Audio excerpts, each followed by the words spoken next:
Hello, hello, hello. Welcome. Man, that was a really good season finale for season 3, episode 10. Yes, that was awesome. That was awesome and it was satisfying. Hopefully you were satisfied with it. I was. We're going to go through it as far as a reaction. Then I got some stuff at the end that's going to be a little bit more for older audiences, and I'll give you a heads up before we get to that point. So first and foremost, thank you for channel members. Thank you for everyone who has subscribed and who has supported the platform and helped with the growth. First and foremost, currently see that we have Owen Supreme and Etsy in the house. Thank you both for being channel members. Thank you. I appreciate it.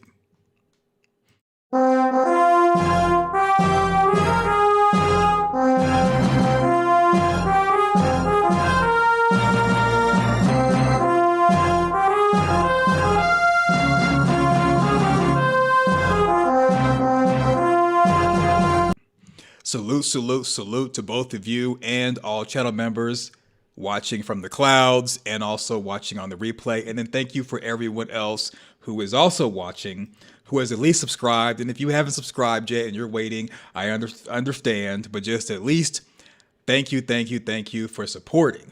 Yes. So, wow. You're also keeping the lights on around me. What is up? So Etsy says got only one prediction right. Well, that's okay. That's okay. There's always season 4. Okay, there's always season 4. And so in addition to thanking the channel members, I also want to thank Radio Ventertainment, sorry I messed that up, FMPO 9561 for giving a super thanks. That was on the From Season 3 Episode 10 trailer. That was on channel members. Thank you. I appreciate it.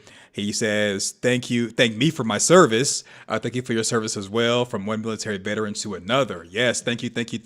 Salute.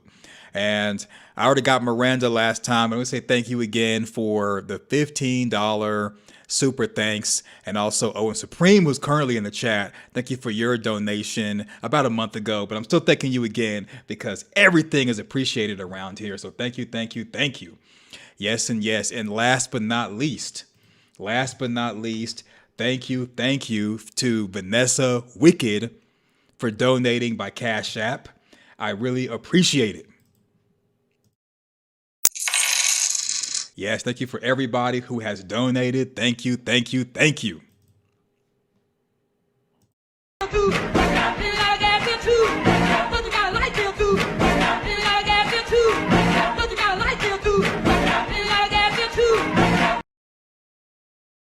Yes, you are appreciated, and we celebrate you around these parts. Now, I know a lot of you all have said, hey, there are some videos that don't have the super thanks, or I don't see the super thanks. Well, it may be something going on with your profile. Maybe you're not logged in. Some type of issue. It's okay. Don't worry. I got you. There's another way that you can support, and that's with donating through Cash App. And I'm going to run the commercial now for Cash App. That way you can know how to donate, and that is through $Spade Parkland. Spade Parkland.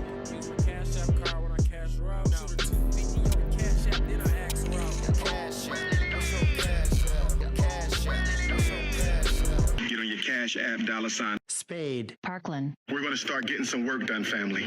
So please get them donations in. Get them in. Spade Parkland. All right, so the housekeeping is out the way for anyone who wants to donate, and everybody who did donate. Thank you once again. I appreciate it. So, did you enjoy the season finale? That is from season 3, episode 10. Hopefully you've seen it, because we're going to go into spoiler country.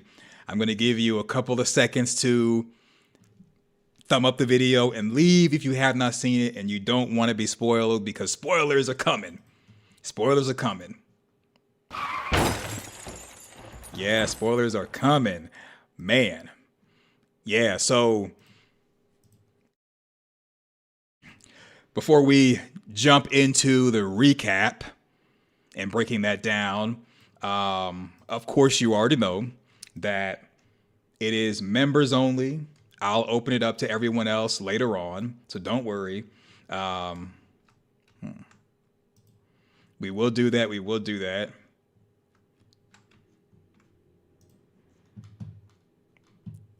Having some technical issues, nothing major. Oh well.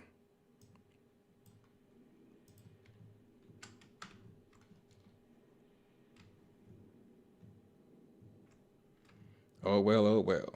All right, so now this is your time to hopefully you've exited the chat, those who didn't want to be spoiled. And again, the chat is open for channel members. It'll be opened up for subscribers and public after I'm done with the recap, and everybody will be able to weigh in. All right, everybody be able to get their weigh in on. So I don't know what's going on with this. I was trying to zoom. Anyway. Technology messing up, y'all. So before we jump into it, like I've been saying, this whole episode has really been about knowledge comes with a cost.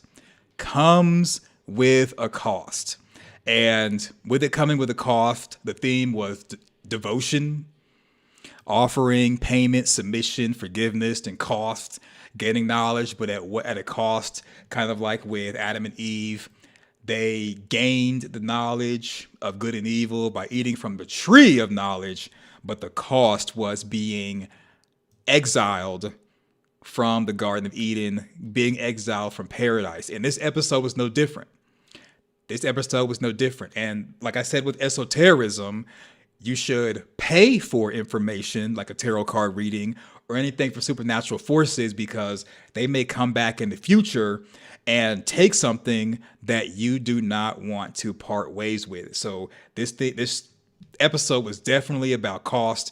And as we get to certain parts, I'm going to lay out the cost for different things and the fact that what's different with Jade and Tabitha now versus Christopher and Miranda and previous generations is that they have Victor to relay information, they have Julie to time travel, and they have Jim. Yes, Jim. I know you all are like, wait a minute, Jim? Yes, Jim. Yes, Jim. All right. Yeah, well, they had Jim, but they they had Jim. He was very helpful because he's the one that had the deciding factor. They lost him, and it is what it is. It is what it is. Yeah, so we're going to do a moment of silence for Jim. Unfortunately, he's no longer with us. Man.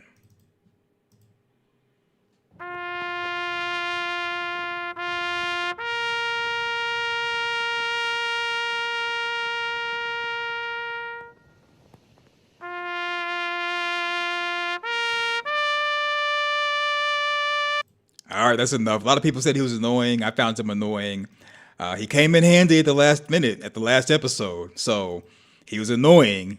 And the cost of that the payment for being annoyed by him was him coming up with the answer because I don't think that Tabitha and Jade would have found it on their own. And be honest with you, I don't think Miranda and Christopher even work together just because Victor was told by Miranda, his mom, to hide somewhere where Christopher could not find you. So I think previously they were adversaries and this time they're on the same side. So all right, without further ado, we are going to get into this recap. Hopefully you've already seen it. Right now I have 18 people watching, 8 likes. Please get the likes up, please, and thank you. Thank you. Please get them up. If If you haven't done so, ladies and gentlemen, make sure you like the stream, fam. That helps with the algo. And welcome all. Yes, welcome all. All right, enough waiting around. I've held you hostage. Let's do it. All right, so it starts off. This is the previously I'm from the previous episode, and the whole Randall situation with the cicadas is played out, and they played it out all the way to the end. This is more stuff going on with Randall, and to be honest with you, a lot of the. And so previous scene, Julie goes to Ethan. I want to go eat. Let's go to the diner. Ethan invites Victor. Victor's like, nah, I'm going to go off and mope. Victor's still blaming himself even after everything that he's experienced. It is what it is. This is where Tabitha tells Jim about Miranda being there when she touched Victor. She emotionally felt Miranda. And later on in the episode, Tabitha says that she was Miranda. Y'all. Wow. Yeah. Tabitha says, I was Miranda. Jade was Christopher. So all of you all that are saying that Tabitha is Eloise, gotta be Eloise, they finally put that to rest. Unfrickin' believable. Yes, it was put to rest. So there's no more Tabitha's Eloise. We're done with that. Leaving season 3, we're done with that. Now there's going to be another thing to come up where Victor's going to say that he thinks Eloise was buried next to Miranda. And I hate that they did that, but they did that just to mess with you, just to kind of have you hooked in the fact that Eloise may still be alive, and she still might be. But I digress. We'll get to that part later on. So Jim, he goes to talk to Jade to apologize, to work things over. Jim has turned the other leaf from talking to Victor's dad, which is Henry, which is great.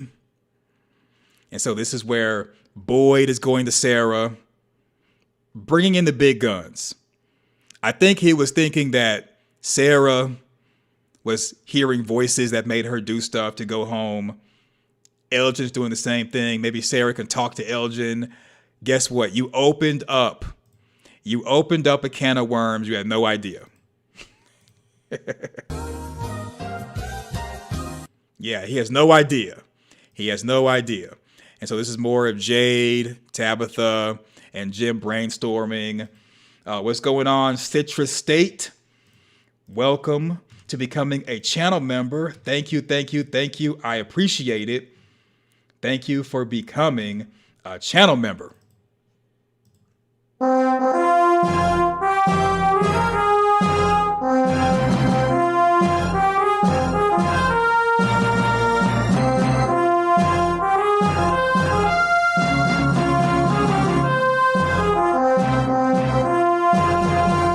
Citrus State, salute.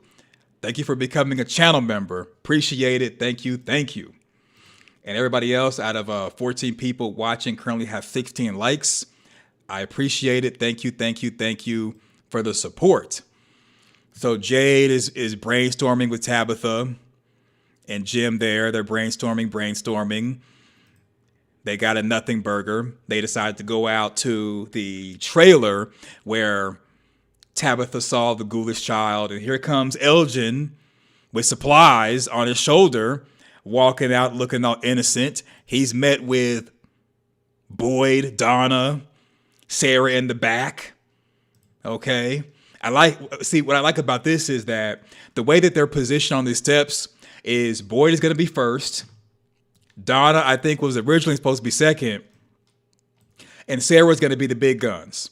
I think they positioned them on the steps to kind of foreshadow that. That's actually what happened.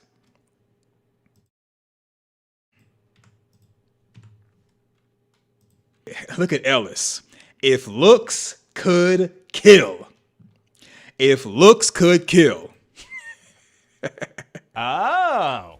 If looks could kill, Ellis would have been burning a hole in the guy's chest. But my thing is this, Ellis.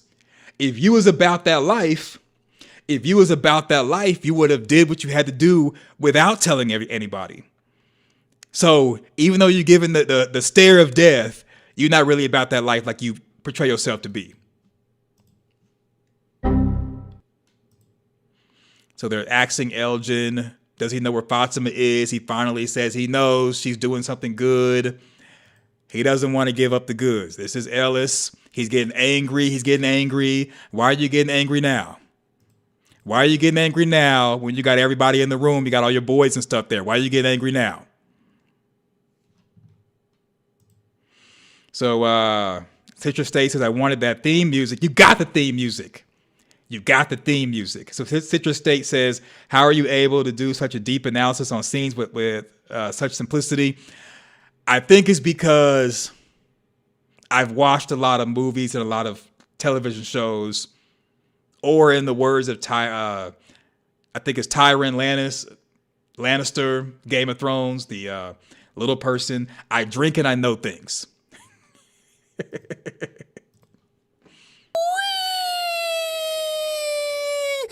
Yeah, I think it was Tyrion. I messed his name up. I messed up everything with that. But yeah. So Etsy says, yeah, Ellis is soft. Because if Ellis was about that life for his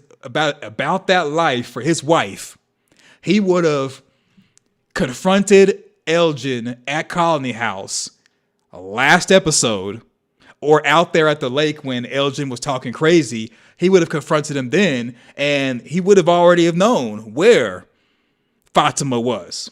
He would have already known. But he waited, did the right thing, and look at what Ellis is going to do. Look at this part. Okay, so Sarah's talking to him. Everybody's talking to him.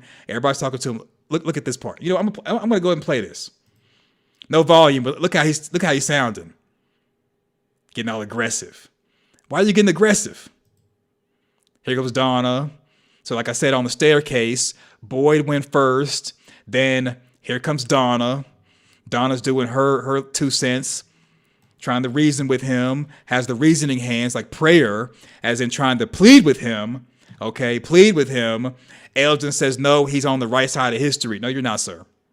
No, you're not. That's Donna pleading with him. And the reciprocation of Elgin also having his little hands up there because he believes he's doing the right thing. Look how sure of himself he is. Elgin is so sure of himself. Sitting down, being polite. Yeah, he's sure of himself.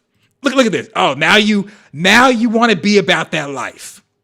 Now you want to be about that life. Pays to win, still loses.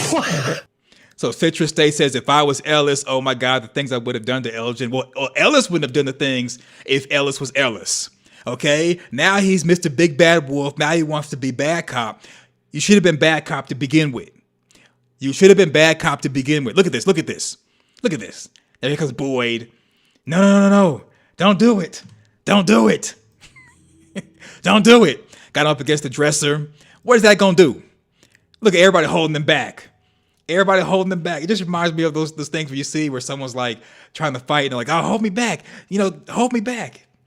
Just madness. So they're doing that. They got up against the dresser so that the actor has safety right there. Puffin got to blow the house down. But guess what? Elgin is made of bricks. Oh my God. Yeah. Trying to be tough guy all of a sudden. You ain't been tough guy since season 1, sir. You haven't been tough guy since season 1. Look at that. He's all tough in the face now. You have not been tough since season 1 when you were talking crap to Dale. And then Dale cut you. Dale stabbed you. And once Dale stabbed you, it's almost like at that point you stopped being tough. Okay? We're going to go back and look at that. Ellis was Mr. Big Bad Wolf, getting drunk, stomping around Colony House. When Dale stabbed him, he was no longer about that life. Yeah, he's lover boy ever since then. One good stabbing and it changes your whole demeanor. Matter of fact, if you think about it, ask Randall. Randall got his face cut one time. He's no longer trying to be tough. He just has an attitude, a regular attitude, not trying to punk anybody, just not trying to do none of that. Not trying to do none of that.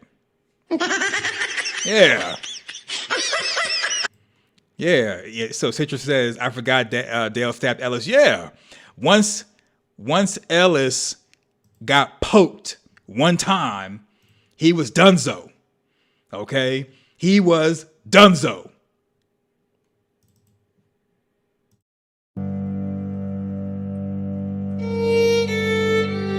Yeah. All right, let's keep going. If they were to stop Fatima, let me get him where he's not blinking. If they were to stop Fatima from giving birth, or she gave birth, and they took that was kind of like the sack that babies are in. Matter of fact, you know what? You would think I'd have this remembered. What is that called?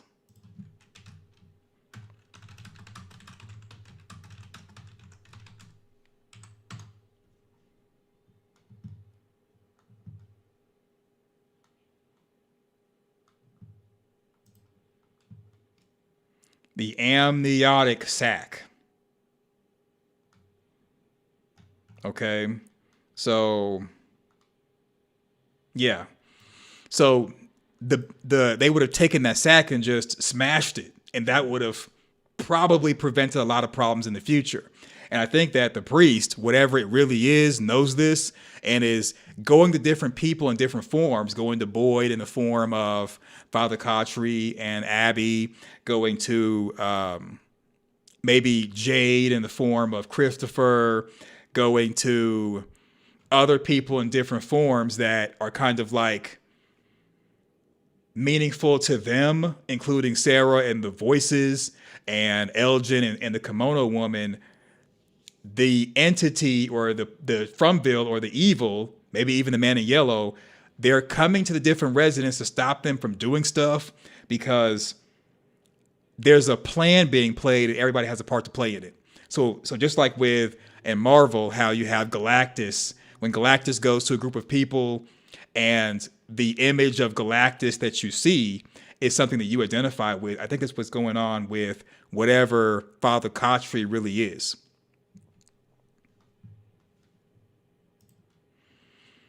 So Etsy says, amniotic sac. Yeah, exactly. Thank you, Etsy. I appreciate it. Etsy says, Cautry is trying to keep Boyd from getting info. Cautry is bad. Exactly. This whole episode is about preventing people from getting information, because when you have knowledge is power. You can make an informed decision, whereas the entity does not want people to make informed decisions. And I think that's the reason why Jade and Tabitha, from the people they come from, have failed in the past because they didn't have information. And we'll get to that in the future. So Citrus State says, Father Cautry be styling and profiling to be a priest. He does. He does. He's clean, ain't he? He's clean.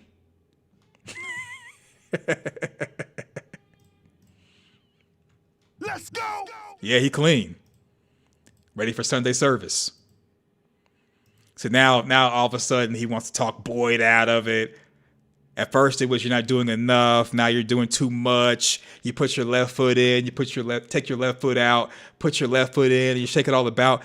Make up your mind. What is we doing? What is we doing? Oh, wow. So Boyd decides to go forward with the mission of getting information by any means necessary. Any means necessary. And then she's pregnant. She wanted to be pregnant. She was told she couldn't be pregnant. Now she's pregnant. But you know what? It's not your baby. This is one of the rarest times in human history where a woman is pregnant and it's not your baby. Okay? Interesting. She belongs to the streets. Yeah, Fatima. Anyway. Yeah, Fatima, she's struggling, and the baby's about to come. So this is where Team Matthews, they're going into the trailer. Jade goes on a tangent. He goes on a tangent that is hilarious. Looks up at the sky as if talking to God, saying, you want us to do something. You're not giving us the answers, not giving us information. Give us something. Give us something, which is somewhat of a foreshadowing towards the end of the episode. They do get something at a cost. So Jade goes on an epic rant and he pouts down like a kid having a tantrum. And he says that we're going to wait here till we get answers, and they go inside the next scene. And then Randall has this tired plot line of dealing with cicadas. He's been dealing with cicadas this entire season. It's almost like they don't know what to do with him. So he's been sidelined with the cicadas. He goes inside, asks Marielle for the equipment that was on the ambulance, goes downside and tries to self-delete. Marielle stops him. And they have a moment together where they connect.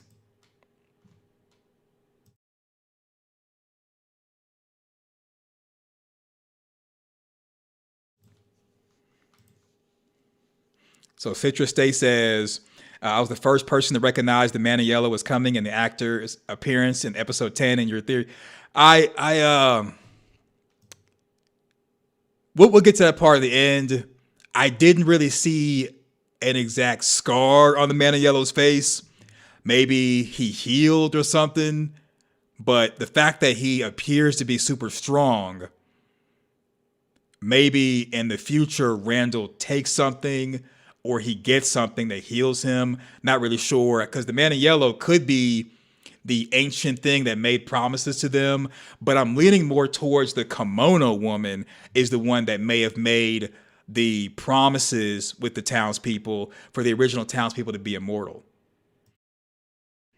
I think the Maniello might just be another person who's separate from the townspeople who took a deal and now he has his own thing going on. So right now, Miranda, thank you for the $10 super chat. Says, thanks so much for all the effort and time. Love from Australia. See you next season. Yeah, see you next season. I appreciate it. And thank you for the donation. Thank you. I appreciate it.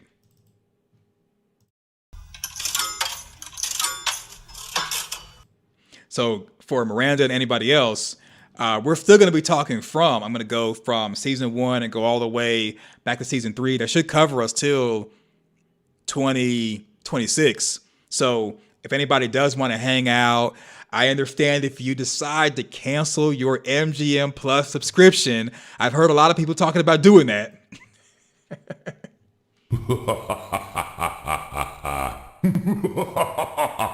Yeah, a lot of people were like, well, I know that they had the preview for that other show at the end of this episode. Not interested, saving my money. I'm leaving MGM Plus. And if you decide to do that, that's understandable. But as far as us, we're going to continue on with the episodes, continue on with theory crafting, and continue on with doing the jam thing. All right. Yes. So they have a moment. Marielle and Randall have a moment. He's going through some PTSD. And so Boyd comes back with the tools. Ellis, who was just trying to put hands and paws on Elgin, Ellis is now saying he's trying to stop his dad. Don't do it. He was just trying to put hands and paws on Elgin. So you trying to put hands and paws on him, but then you don't want someone else to put hands and paws on him. I thought you wanted to get your wife back. Oh man, you guys got jokes. Everybody got jokes tonight, dog. Yeah, Ellis up here playing. So Boyd tells everybody to go downstairs. Everyone complies. Boyd goes in there, faces off with Elgin. Elgin says, I can't do it. I can't tell you where Fatima is. Boyd says, you know what? That's cool. You got to do what you got to do. Guess what? I got to do what I got to do. Yeah. Yeah, everybody got to do what they got to do, including those of you all 39 of you that should be thumbing up the video. Everybody's got to do what they got to do. And Elgin is actually, you know what? I want to give a shout out to Elgin, and here's why. Elgin was nice enough to sit there while Boyd is taking the tools out, because I don't think the door can actually lock. So Elgin was nice enough to sit there patiently in the chair, waiting for Boyd to come out with his tools, and just to kind of sit there and just be humble, like, you know, hey, even though Elgin is scared, he never gets up and runs. He doesn't even fight back. You know what? Shout out to Elgin for being a real one, for sitting back and just letting stuff happen to you. Oh, and this is where the kimono woman, making promises, takes a picture or uses the Polaroid camera to take a Polaroid picture to show Boyd a picture of his home that he would have if he were to leave Fromville today. That's what he would return to.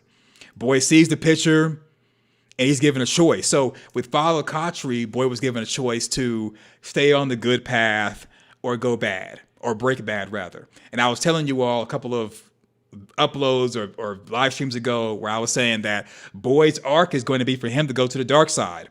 He's going to be villainous. Now, I'm not saying that he's going to be a big bad or a villain, but he's going to be villainous, and he's going to be doing stuff in order to win. It's no longer about keeping people safe and going home. It's going to be about beating the other side and winning. And at this point, Boyd is given a fork in the road. Choose to go home and listen to Kimono, or continue on with the path to the dark side. Guess what Boyd does? He sees it. Guess what Boyd does? He chooses the dark side. And so Victor and Henry, they go up to where Victor buried Miranda for sure. And Victor says that he thinks it's Eloise. I mean, I got it that maybe her face was messed up, but she was that torn apart. So Victor says that he doesn't know if it really was Eloise's grave because she was so small and so many different pieces. And I could understand because he was 10 years old. I can understand. So at least Miranda's there.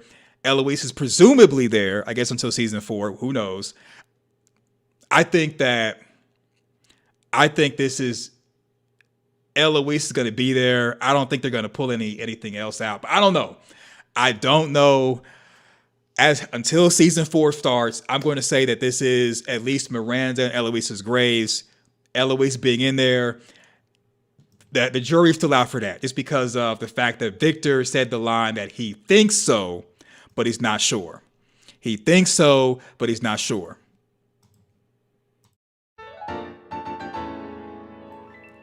So Etsy says Eloise is not buried there. I think because Victor said the line, I think so, I'm going to agree with you. I'm going to agree with you. Yeah.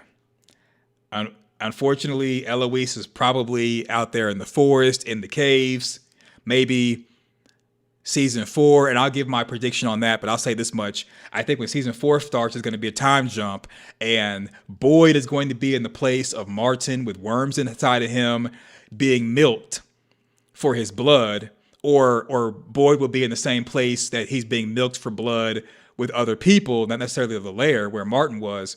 And that's where we're going to see Eloise, if she is alive, is down there being milked. And that's going to be a great way to introduce Eloise into the story if the writers decide to do that. If they do it a different way, that's on them. But I think that's going to be the best way to introduce Eloise. If they want to introduce her, is saying that she was alive all this time. She and other people are being milked like Martin was. And this is what she's been doing for a long time, for like decades. She's been sitting there being milked, or maybe she's a slave or something. Who knows? But when Boyd went up to the lair, when he came out of the underground mine, he saw three people. Martin was alive at the time, and then there was 2 other people chained up to the walls. They normally do it in like 3s, so I'm thinking that perhaps that Martin was physically put there with the worms, and Eloise is down there somewhere being milked with a bunch of other people because in my opinion, the creatures need human blood to survive, and it would make more sense for them to have people down there that they're milking, and they go up topside, play around for sport, drink blood every now and then, but in case no one's in town, they've always had a supply of milk. Just like with humans having cattle, the creatures have their own cattle.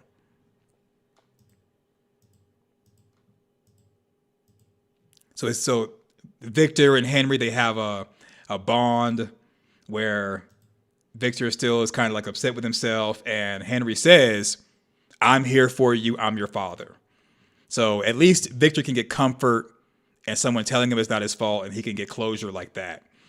So more brainstorming, and this is where Jim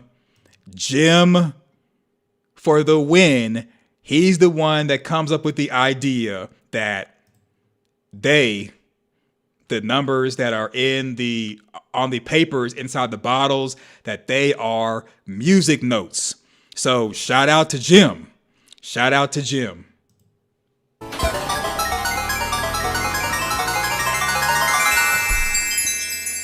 Yeah, so if you think about it, throughout the series, Jim has been clutch. Jim has been clutch with the radio tower on top of Colony House, coming to the understanding of what the music notes are on the piece of paper in the bottles on the faraway tree. Jim has been pretty clutch. And he also didn't leave his family, go to Maine, and come back with Henry. He stayed back, protected his family. He never let his kids believe that Tabitha was unalived. Jim has been supportive in his own way, and I think if he would have survived this season, he would have continued on his path to being more supportive. So I think that was a great thing.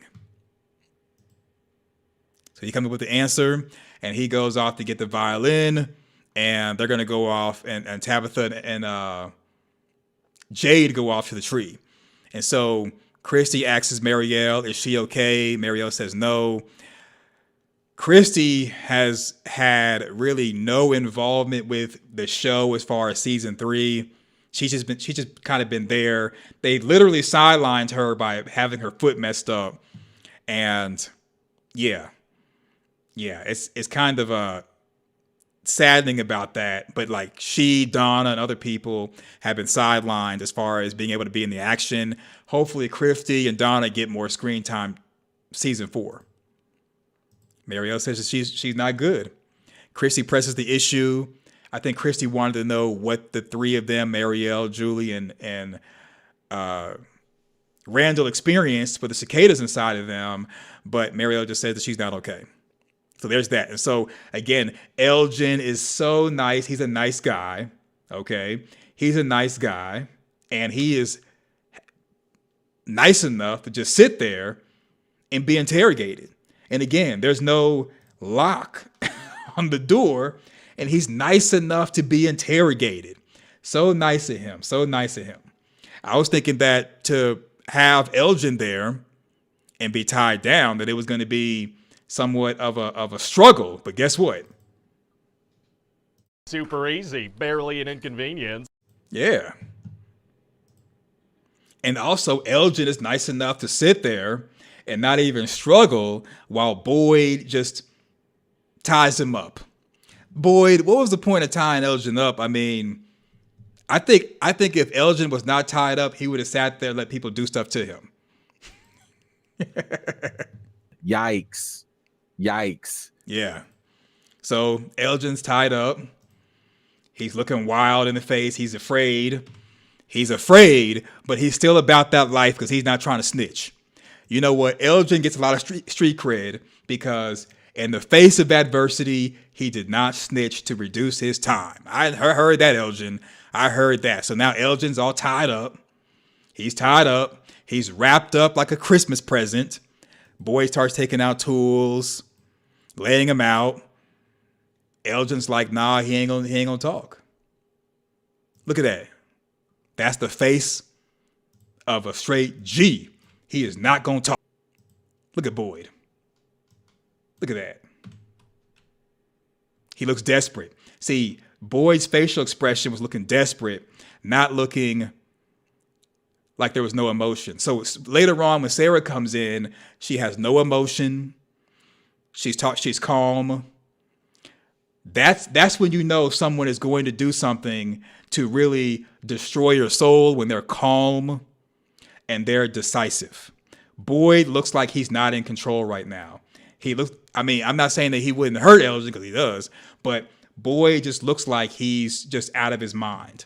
And that's not the type of person you want to interrogate, because they're not going to focus on doing stuff slowly for the person to feel what you're doing. They're going to do it all fast, and we're going to see it in a moment. So Boyd directs Elgin's attention to the hammer. Put your hand on the table. Put your hand on the table. What's up with that? Put your hand on the table. Boyd, the man is bound. You're supposed to be doing what you got to do instead of telling him what to do. You're supposed to be just doing what you got to do to get that information out of him. Yeah. Yeah. So, boy, Sega. And so, say it. Smashes his hand. He's yelling, here comes Acosta. Acosta is the good cop. I like how Boyd was the bad cop. Acosta's the good cop. Okay. Acosta steps in and saves him. Look at Elgin. Elgin is in pain, and he still is not trying to give information up. So this is where Jim came with the idea of it being music notes, but it's like, well, how do we do this? Well, somehow the music plays in Jade's mind or in his head, and he kind of figures it out, and he says he hasn't heard it before. And look at Tabitha's face. Gentlemen, this is the face of someone who is not Jim's wife anymore. Tabitha is not looking like she's looking like she is highly impressed. Okay? She's looking highly impressed. This is the look of bewilderment. I think this is foreshadowing that they used to be together in the past. Tabitha's giving the look like, you know what? Even though Jim came with the answer, I'm going to give you the credit. She belongs to the streets. Yeah, Tabitha is impressed. Look at that. Here comes Jim. Jim is like, hold up. I understand that you coming with the answer, but anchor to the ship. I don't think we should be doing this. We should turn back. Jim has been the voice of reason this whole time. Jade's been like full speed ahead. And when you think about it, okay. When you think about it, what else could they have done besides play the violin at the tree? What was the other option? Because the evil side is doing stuff to stack things in their favor. Plus, they're stuck there in Fromville. So what other option is there but to play the violin at the tree? So in a way, Jim is foreshadowing, because he's been telling them, don't do this the whole season, but he's not providing any alternative. So basically, if Jim is going to shoot down an idea, he should be providing, we'll just say, possible alternatives and a recommendation. Whereas Jim is just saying, don't do it. So that's the reason why it's not going to fly. It's not going to fly. Yeah, so everything that's going to happen to Jim towards the end of the episode was going to happen regardless, because Jim is not providing any alternatives, and they're not being given any direction. They don't really have any other course of action to go except for whatever they come up with as far as discovery. So Citrus State says, I told my wife Tabitha was impressed more by Jade. Yeah. See, Citrus sees it. Okay. Citrus seeds, that's the look. You do not want that look. Not now, not ever.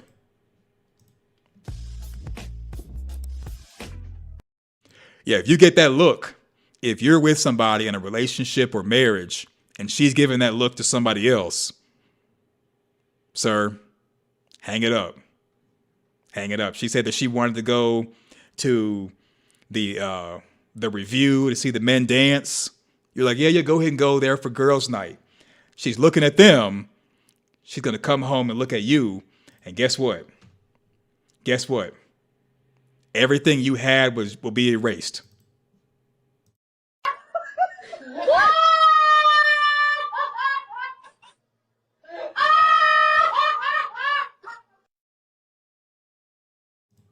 All right, I digress. So they look, you see the way Tabitha's looking? Tabitha's looking like, I'm rolling with Jade on this. You see how she kind of looks with a smile, but a little condescending. Yeah, Tabitha's gone, y'all. Tabitha's gone, y'all. And you see the fact that he's got his hands folded up. He got his power stance on. He's wondering, like, what is going on with you, Tabitha? What is going on? Jim, you lost her a long time ago, buddy. You lost her a long time ago. And so this is the part where Fatima, she had smashed the jar up against the wall in the previous scene that had the blood in it. She takes one of the shards of the glass and she's contemplating unaliving what's inside of her. She's thinking about it. She goes to try to do it. She's going to try to do it. And then so on one hand, I'm thinking that she's almost trying to give herself like it's not an actual C-section, but almost like she wants to kind of take it out of her as if it's a C-section. Because I think it is a C-section. I'm not really, I know there's the bikini cut and then the line across the middle. What she's doing is more like disembowelment. And correct me, and I've never given birth, okay? But I'm not a doctor either. If you want a doctor, if you want one of those, get one of those. But I'm thinking that she's like disemboweling herself to try to force whatever's inside of her out of her because she's so miserable with it.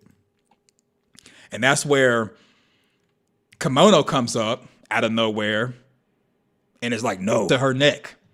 Y'all see that? Kimono's like, if you're going to cut something, cut that. Okay?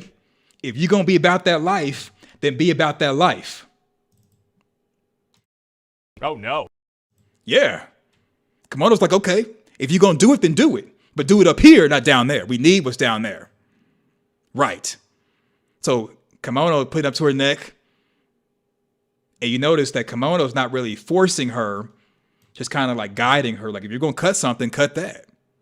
We don't need you. Look, almost time. We don't need you. And guess what? Before they had their little confrontation, the water broke. See, Fatima, if you had waited just a little bit, you wouldn't have had any scars. Your days of wearing a two-piece are safe. I did an upload about this scene and just kind of reiterate, I'm not going to do any graphics, don't worry. But when it comes to traveling backwards and forward in time, theoretically, you can't travel to the past. You can only travel backwards in time to what appears to be a past, but it's a new timeline. So for From, they had the idea of story walking, where Julie basically astro projects herself, like her energy goes through time, and her energy self, as an energy being, can not only interact with the environment, but she can also make a few changes. So Julie realizes this and she goes to Ethan to seek his counsel. And she's like, well, because I can do this, I can go back in the past, save Thomas, save Tien Chen Lu. Whereas Ethan's like, it doesn't work like that, in that you're a story walker. You can only view chapters in the past, but you can't change anything. So that's what I was saying as far as the way From is set up, that they have the cause and effect right there with each other. So any time travel shenanigans that Julie does, we're going to see the cause and effect at the same time. So Julie's not going to be doing anything as far as changing the past. That's why I put in the upload, or in that video, hopefully you've caught it, that Julie more than likely is the one that gave the children hope before they were sacrificed. Because again, she more than likely went back to the past and interacted with them, but didn't stop their fate. Same way at the end of this episode, she went back in time from the future, but didn't prevent Jim from being unalived.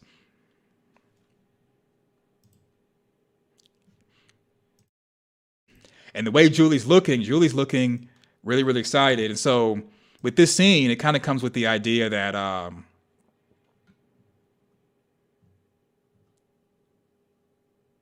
let's see. So Julie is on the right side of the screen.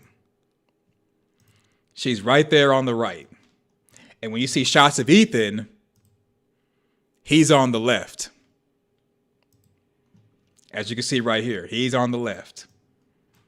And to me, this symbolizes that Julie is on the right side of the screen, like a right brain thinker, way of being creative. Julie has this idea, I can go back to the past, like change stuff, back to the future, or like Terminator. Whereas Ethan is on the left side of the screen, which is like left brain, and he's, left side of the brain uses language, speech, comprehension, arithmetic, and writing, or in case rules. Whereas Ethan is giving Julie the rules, but the writers are giving us the rules to explain that time travel will be used, but it's not going to make a difference. So just like with, I was talking to someone in the comment section, and they were like, they disagreed with something I was saying, because they were like, well, because Julie can time travel, she can go back and save the children. And I'm like, well, no, if Julie, based off the way the show is laying out time travel, if she were to save the children, there'd be no show. Because we're seeing cause and effect at the same time, not cause, which is like a problem, and time travel being the solution, providing the effect of stopping said problem or undoing said problem. So because we're seeing cause and effect, which is causality at the same time, any time travel that Julie does is not going to stop the show from happening. Even at the end of the series, unless the writers change how they're laying out time travel in this universe, this pocket universe, unless they change things at the end, which writers tend to do, time travel is only going to allow Julie to gather information, but not make a difference. And in my opinion, based off of my theory, she's going to be the one to give the children hope by telling them stories of the Common and things like that, saying that someone's going to come save them, even though no one actually does, but it gives them hope that they pour into the roots that becomes the faraway tree. So this was interesting about this as far as the idea of story walkers, so that they can have time travel, but it won't be somewhat different from time travel laid out in other forms of media, like Terminator, Zero. They said that, Skynet sends people back to the past, and so does the Resistance. That doesn't change it doesn't change our fate. It just creates a new timeline, and that new timeline will have a chance at perhaps no Skynet, no Judgment Day. Spoiler alert, sorry about that. But, it's just the idea that you can't change stuff. So I think it's great that they're going to be able to gather information through Julie. And I don't think that Julie story walking or time traveling is going to cost anything, which is going to be very valuable in the future. So Etsy says, you tried to explain this to me twice. I finally get it. Yeah, there's different types of ways to think about time travel. The main thing is you can't travel to the past. You can go backwards in time to a point where it appears to be the past, but you've created a new timeline. So Julie's not creating any new timelines because it's like she's there but not there, because her energy is there, and she's able to witness stuff, to relay information for the future, and maybe even interact with people as far as conversation, throw Boyd the rope. But we're not going to see any actual changes to the storyline for any problems that are created. You see how Julie's looking? And I like the way she's looking. She hears this information and she's like, you know what? She's looking concerned, but as we see towards the end of the episode, she's going to try to change the story, and the answer is nada.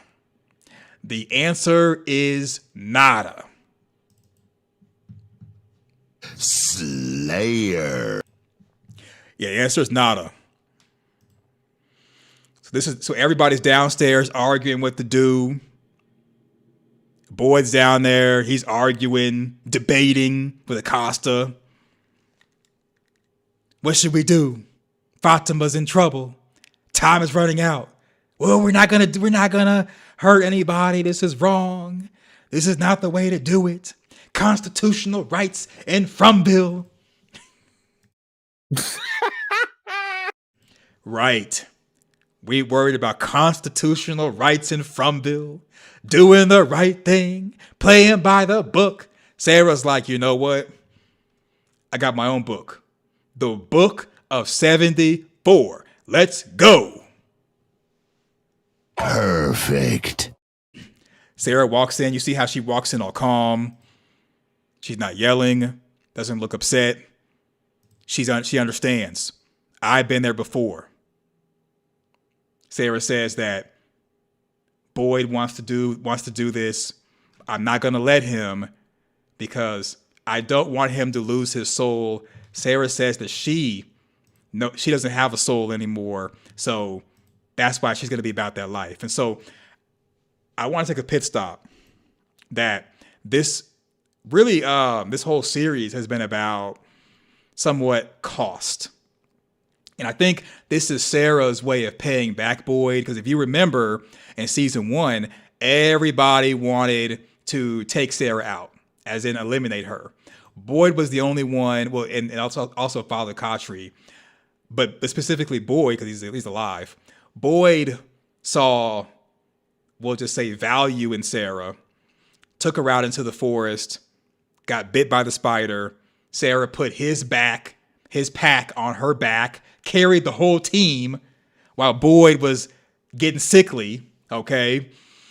And I think that this is Sarah's way of paying Boyd back for showing her mercy.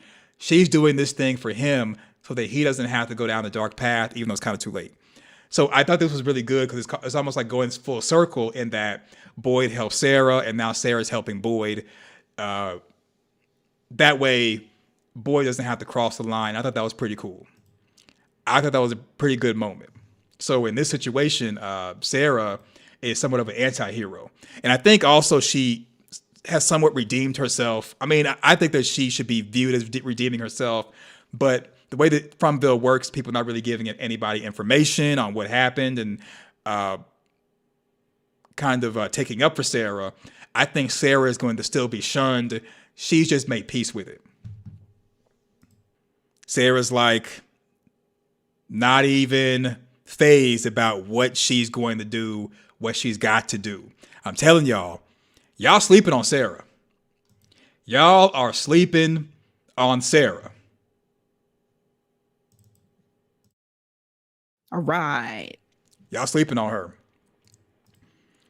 So Sarah looks at him. I understand. I was in your position once. I understand you're not going to give the information up. Sarah calmly and professionally looks at the screwdriver. Sarah's got a job to do. She's got a job to do. Elgin, he's sweating. He don't want to give the information up. He's holding out for Kimono. You would think Kimono would show up, take a Polaroid picture, and give it to Sarah. No, Kimono's not going to do that anymore because Kimono got what she wanted. And also, Elgin described Kimono Woman as an angel.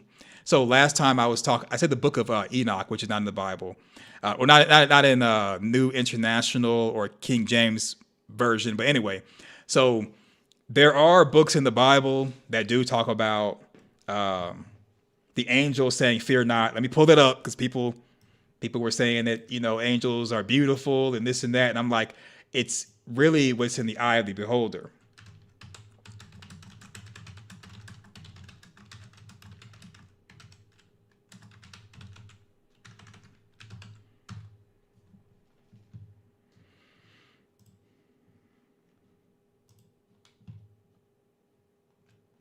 So like in I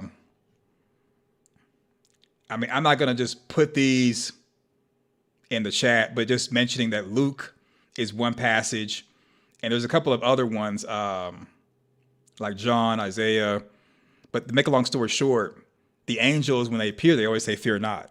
So they can kind of change their form and appear to be beautiful, or it depends on the person. Because like to Elgin, he views the kimono woman as being beautiful, whereas Fatima, she was scared out of her mind.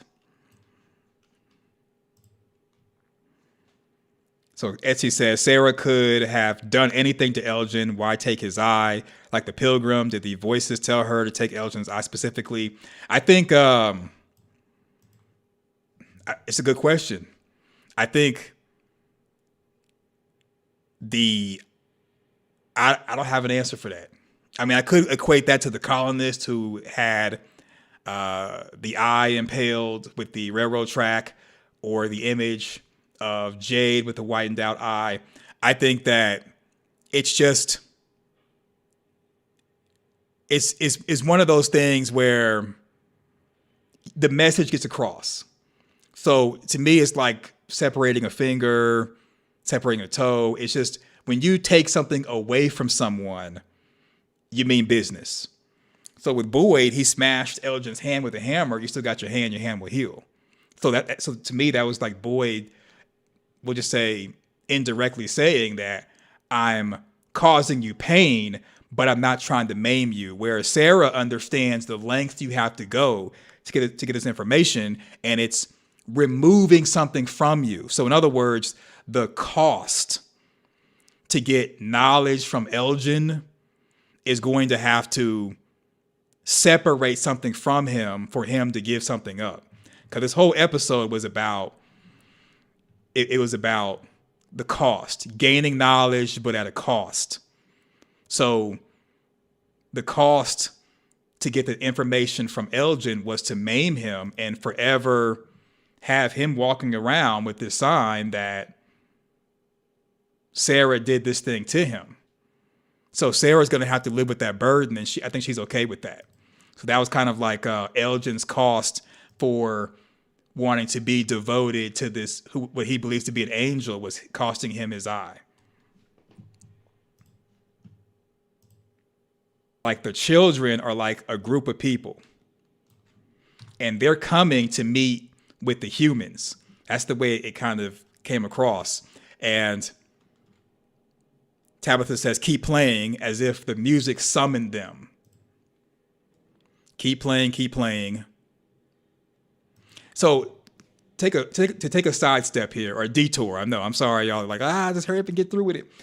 So to me, the only logical explanation for why put letters that are music notes on pieces of paper and put them in the bottle tree is, I'm thinking the original Jade, or who Jade comes from, hung the bottles on the tree to mark the faraway tree. And while out there hanging the bottles, he was hearing vibrations from the bottles, and in his head, music was playing. Because the sound waves are going to change based off of the altitude that an object is off the ground, and especially when the wind starts to hit it. So altitude, or how high up something is, plus the wind hitting the object, will create a sound.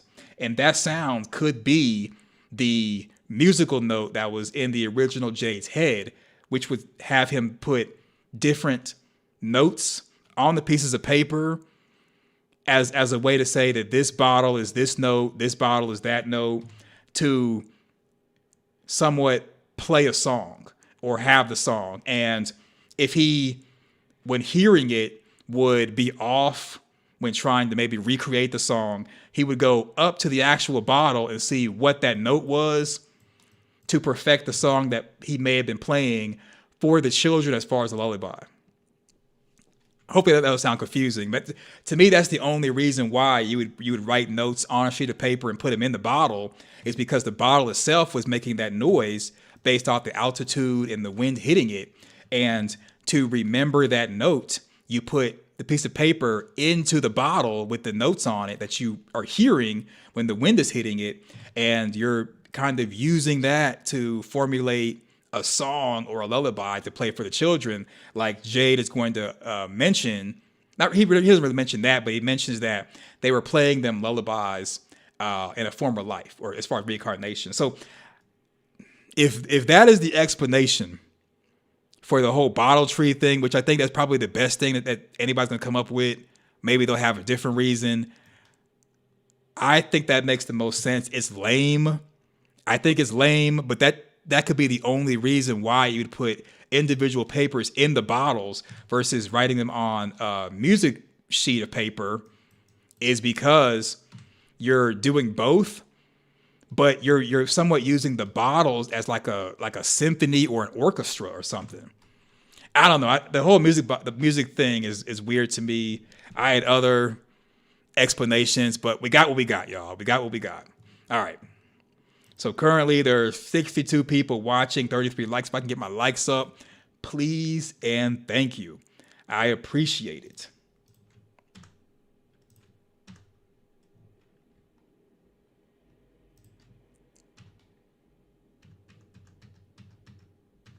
Yep, get the thumbs up, get the thumbs up. If you haven't done so, ladies and gentlemen, make sure you like the stream, fam. That helps with the algo. And welcome all. Yes, it helps with the algorithm exponentially. All right. So the ghoulish children, they come meeting up, like they're lining up against their people. And so one of them steps forward.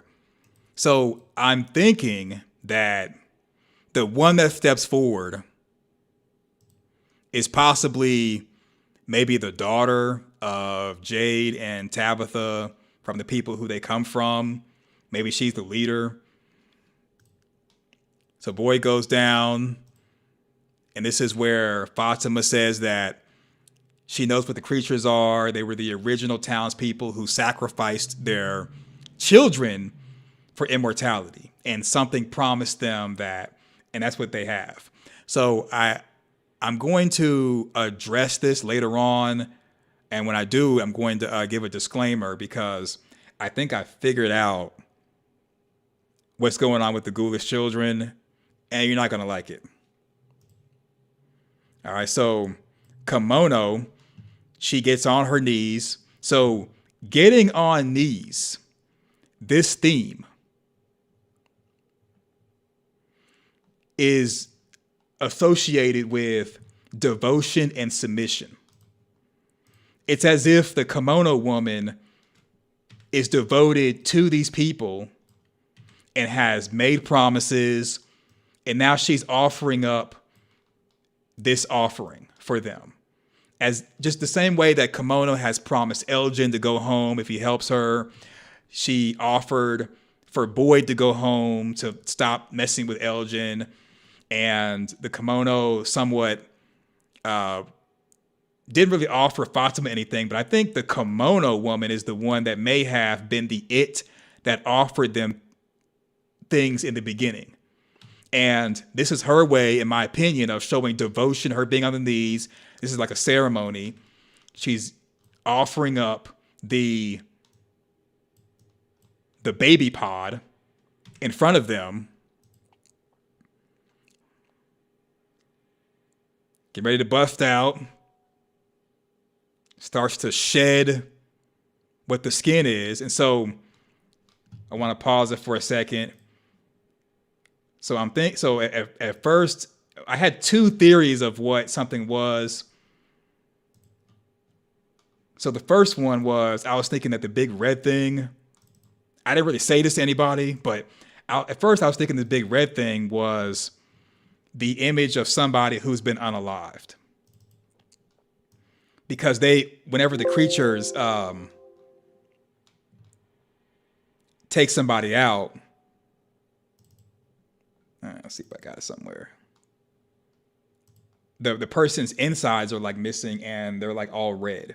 So I was thinking that, maybe that was something as far as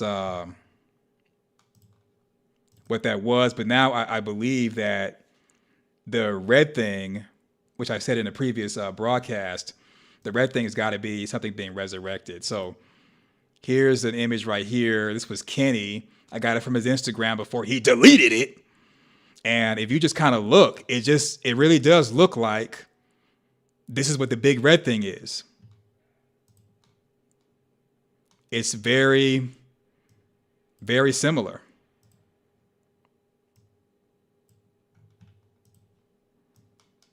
Very, very similar.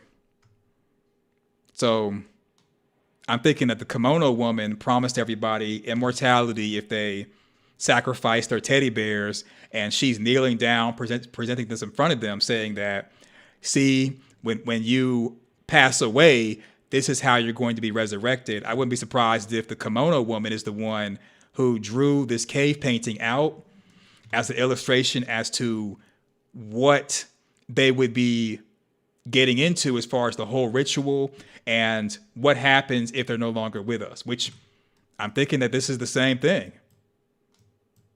This is it. So that, to me, that solves what it is. And the reason why it's so large like that is because this is like the most important thing for them in the caves, is to be able to live forever. Very interesting. So I'm going to close this down. Yeah, to me, this is like the clearest I've ever seen this cave painting. All right, so soldier on. He starts to shed the skin, shedding. Boy is looking like,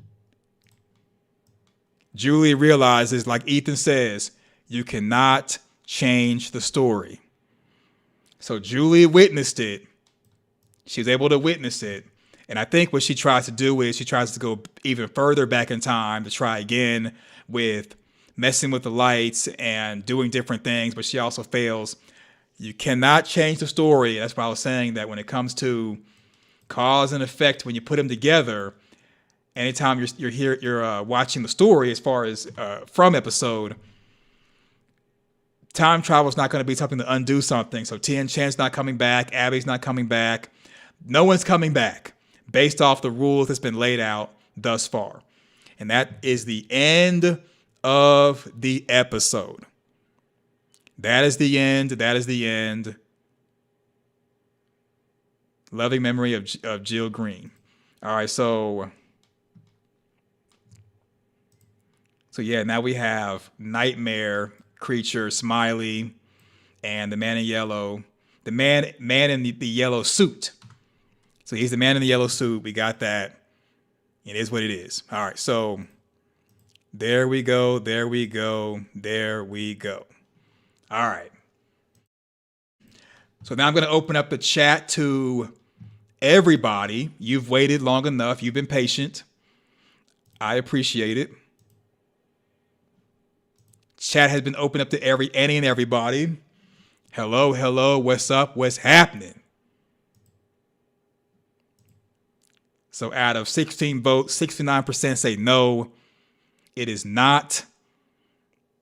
It is not from Randall's injury, meaning Randall is not the man in yellow, and the man in the yellow suit. All right.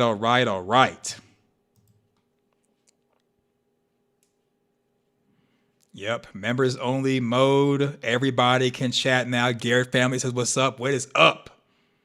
What is up, Garrett family? Hello. All right, so we're going to do a quick commercial. I'm going to take a break. Now, I'm going to say this much. So this concludes the actual stream. So I have a theory about the Ghoulish Children. It's not going to be for all audiences. So if you're listening to this or watching this with your family, if there's anybody under the age of 18, you may want to have them leave the room, stop listening, because I think I know what happened to the Ghoulish Children, and it's different than what I've been saying in other videos and streams. So Guy Sensei says, good analysis, great content. I appreciate it.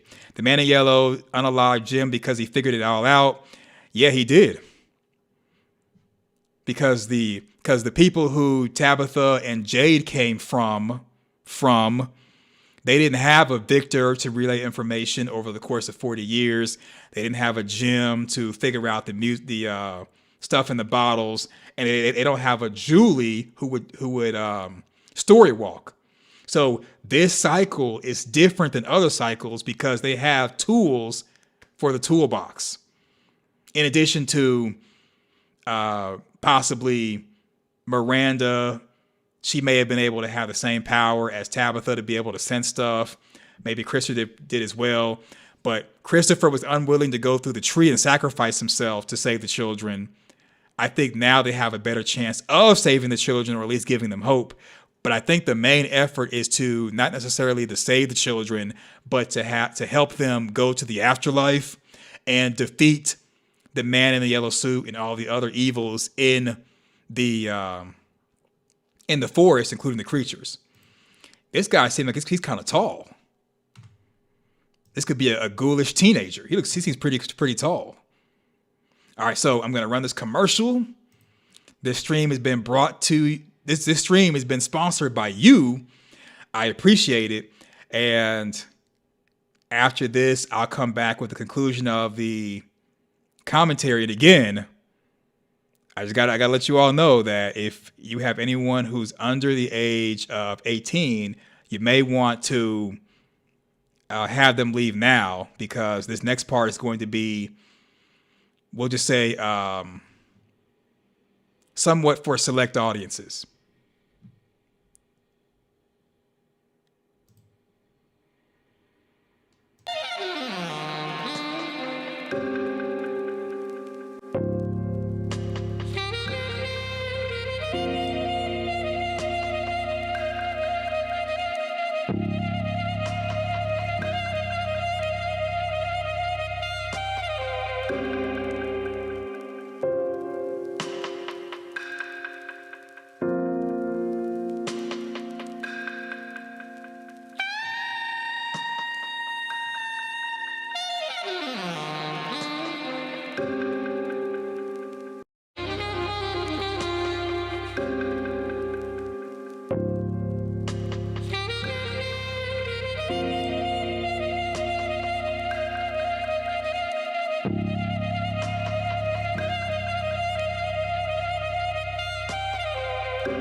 All right. We are back. So, okay.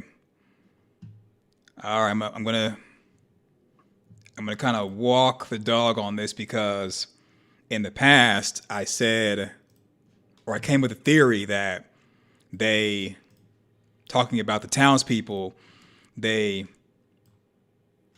did the puncture in the head as far as the ritual. They had them on the slabs of rock, puncture in the head. Then I also mentioned that it's possible maybe they got burned. But looking at them, it does appear that their clothes are dirty. Like it could be from smoke, but if they were burned, they would look burned. They don't look burned at all. So I'm definitely believing the puncture in the head, but I'm thinking that we will not witness the actual sacrifice, but we heard the screams when Julie was in the cave. So here's what I'm thinking. And again, viewer discretion is advised. You've been warned. So here's what I'm thinking that it is.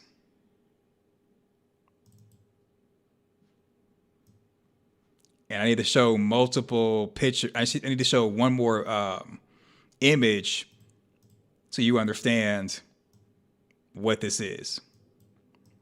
All right, so these are two different ghoulish children, right?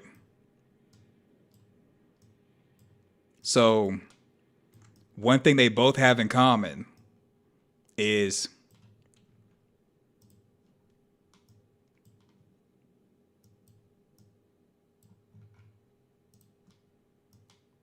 panda eyes.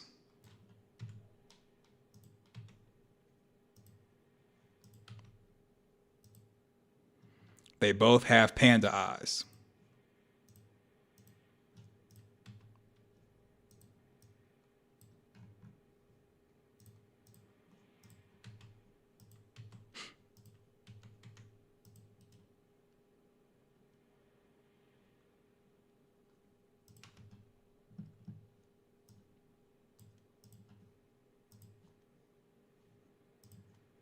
Even this one has the panda eyes.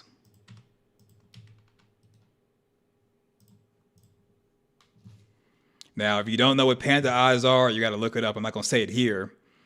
But there's something in Hollywood known as satanic ritual abuse, where people, specifically teddy bears, these are teddy bears. We'll call them teddy bears. So instead of me saying youngins or young people, I'm going to call them teddy bears. Because these teddy bears in Hollywood, they normally go through satanic ritual abuse, where they're subjected to things that gives them the panda eyes. Basically, it's where there is blunt force trauma to the point where it blackens their eyes. So there's more panda eyes right there. And even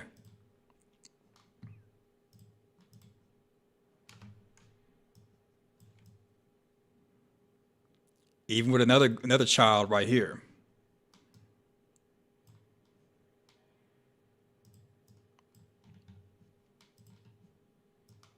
More blackening of the eyes, more panda eyes. Same thing right here.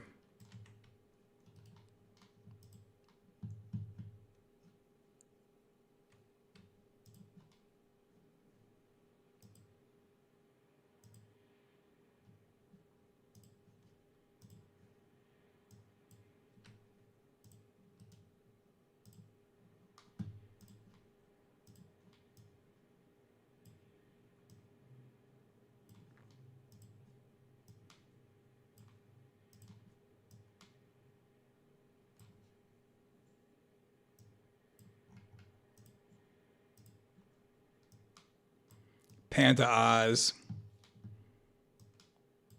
Same thing right here.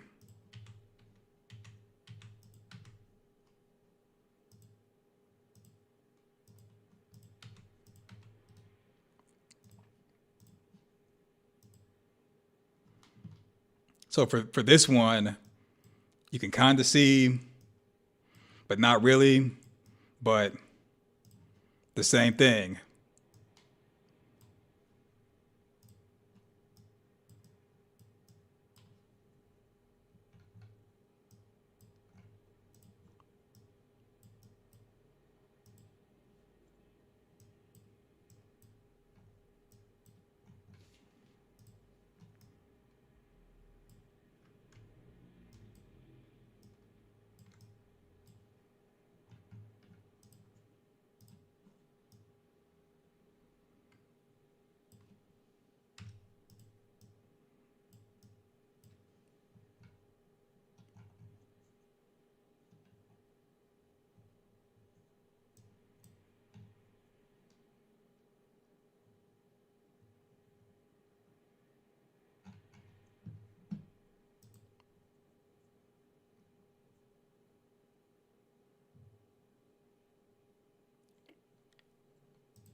Okay. Panda eyes right there. Right there. That's all the ones where you really see him up close.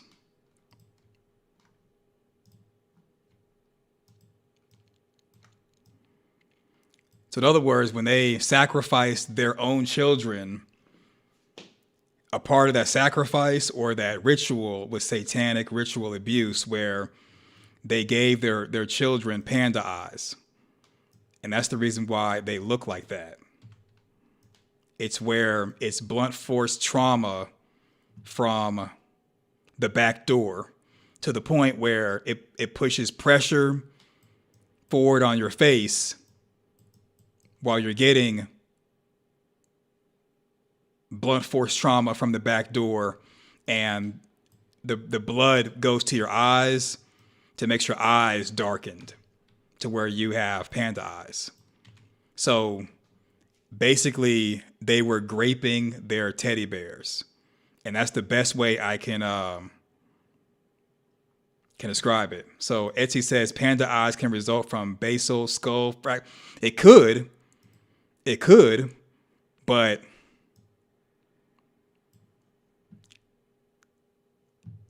usually it's from blunt force trauma.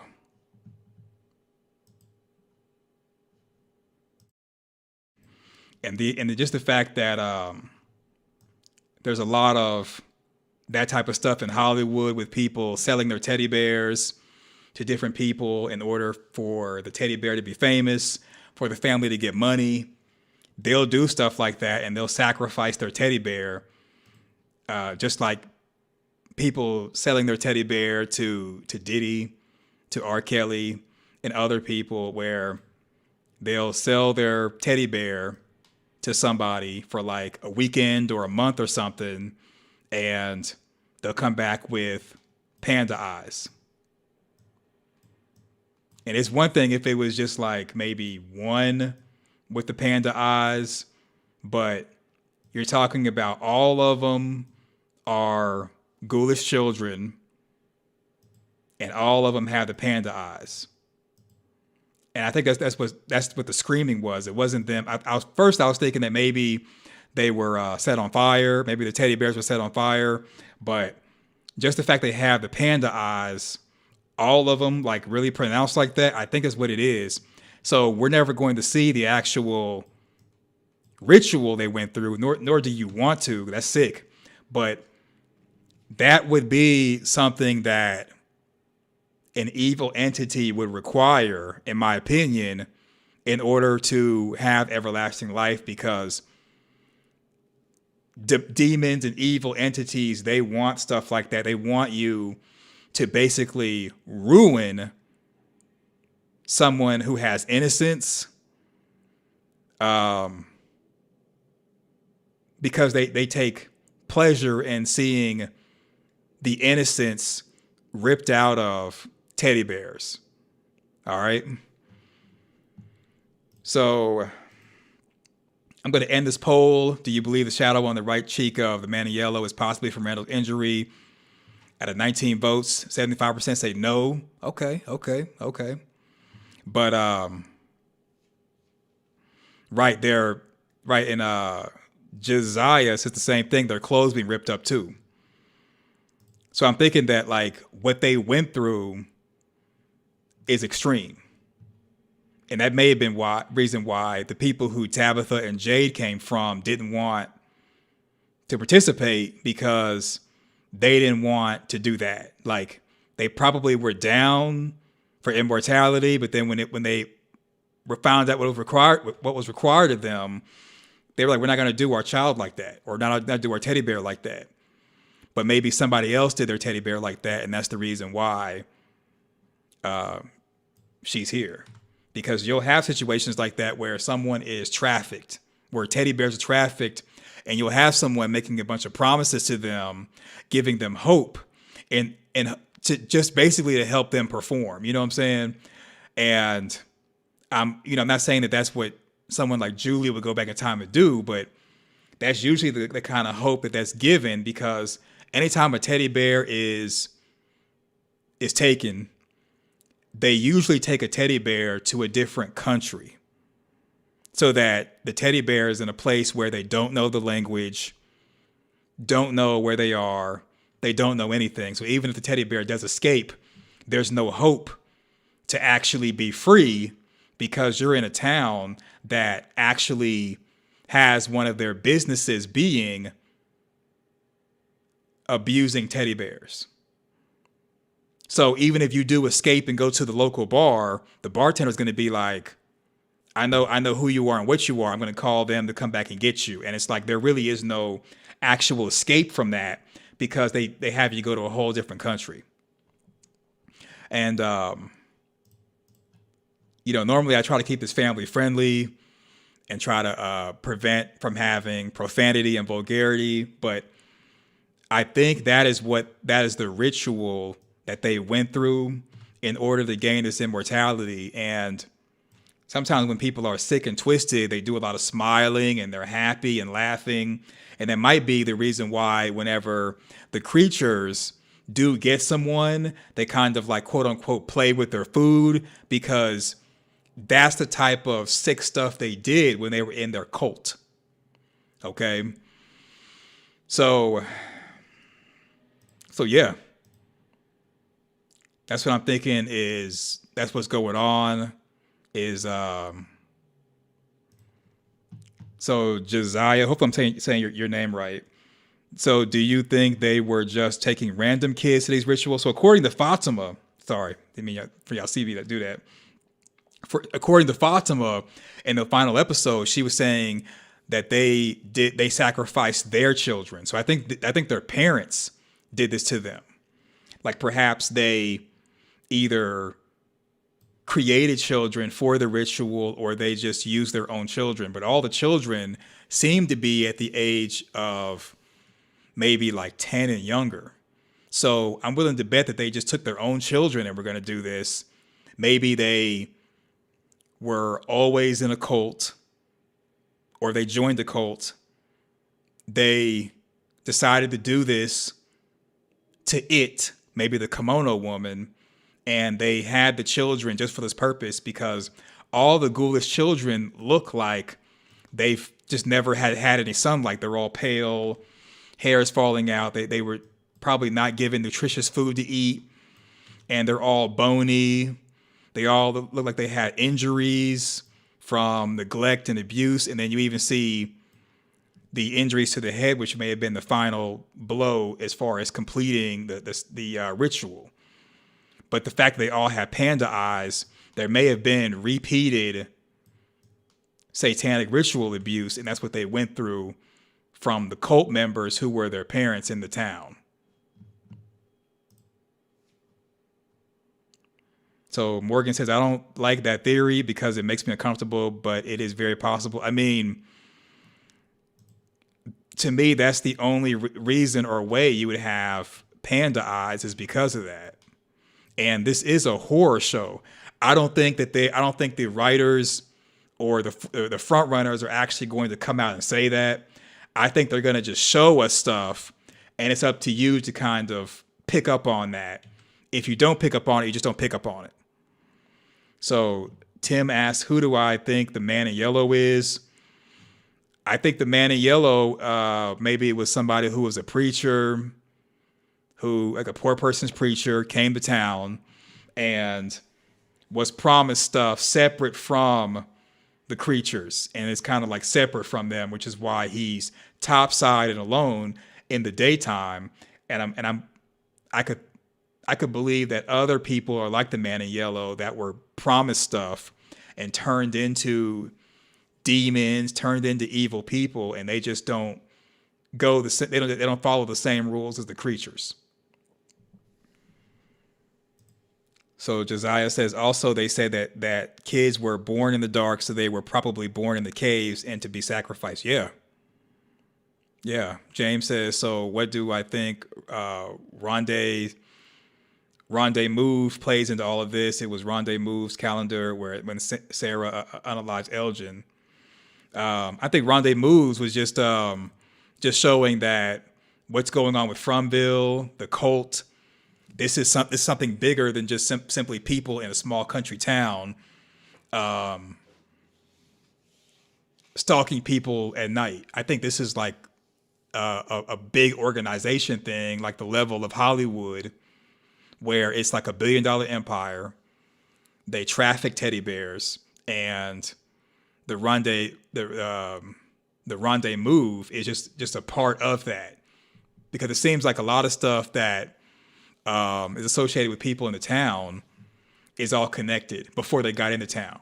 So in other words, there may have been there's like an organization that has been keeping tabs on them from birth and knows about them maybe through supernatural forces, and has been kind of like pushing and pulling them in different directions to get them in a position to be absorbed into Fromville. Kind of like with Jacob in Lost, how he was using the lighthouse to go leave the island to go talk to different prospects.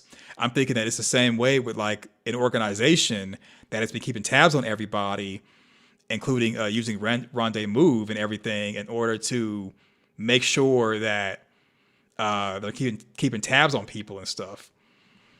Like they may not necessarily go into it as far as in the show. Maybe they may do a spinoff about it or something. But I think that everyone has been connected before Fromville. They just are not really talking about themselves enough for the characters to make that connection. So Tim says, do I think the Man in Yellow will make everyday appearances now, or just to certain people sometimes? I think the Man in Yellow is working for the evil side, and he's only coming out when the good guys get an advantage, and he's eliminating that advantage. Miss T asks or says, how did original Tabitha and original Jade get away with not doing the sacrifice? I think they just didn't agree with it, but they were partly responsible to the point where the supernatural forces in Fromville that want to stop what's going on is forcing them to repeat like Tomorrow War. I think it's called Tomorrow War. That movie with Tom Cruise, how he's repeating the day multiple times. Maybe it's War of Tomorrow. Let me look it up.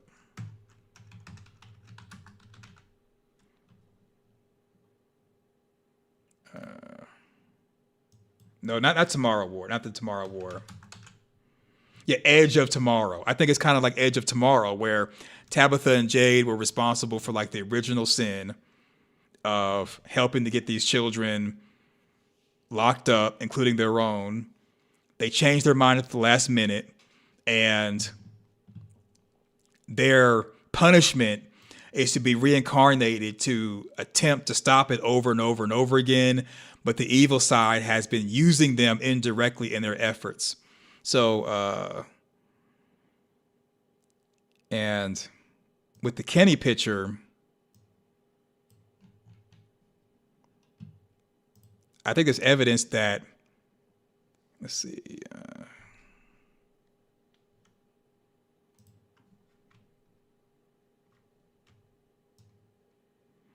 So this was Kenny. He took a picture in front of the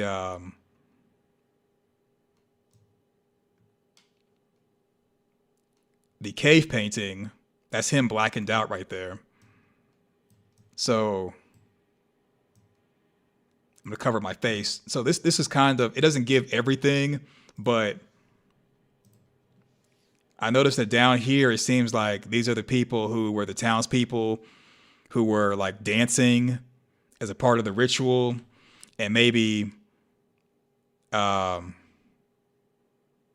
this is Tabitha and Jade up here. They decided not to be associated with this, but they're like still a part of it. So maybe them being separated from it is still causing them to be cursed. Then again, this right here could be the townspeople and their children going. Okay, so here's what I think is reading from left to right, that the original people that cause the ritual are coming on boats. They do the ritual on slabs of rock. The ghoulish children make the symbol with the roots. This may be Tabitha and Jade right here. They didn't want to do it, but they're still cursed. This big red thing is what everybody turns into when they're reincarnated. And this could be maybe this over here is Tabitha and Jade like by themselves trying to stop everything. Maybe this is like the kimono woman and the man in yellow. That's what my guess would be. Like, there's different ways you can interpret this. No one may explain it, but I do believe that Smiley is this right here, and this is the ritual, and maybe these two over here are who made the promises to the ritual.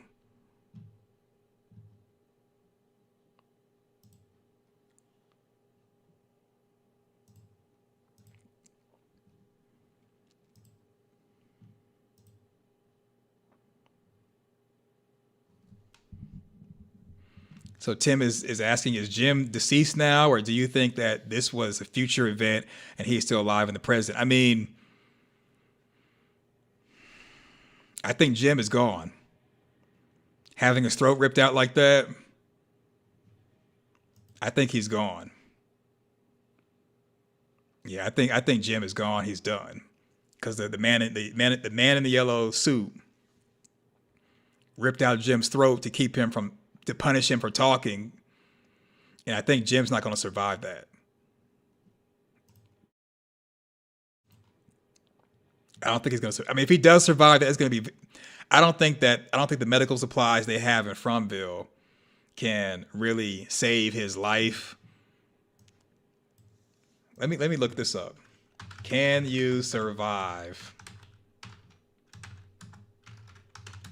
having your throat ripped off? I just want to know, what does Google say? So Google says it is very rare for someone to survive a major throat injury, and relevant management protocols and reports are therefore sparse in the literature. Okay. So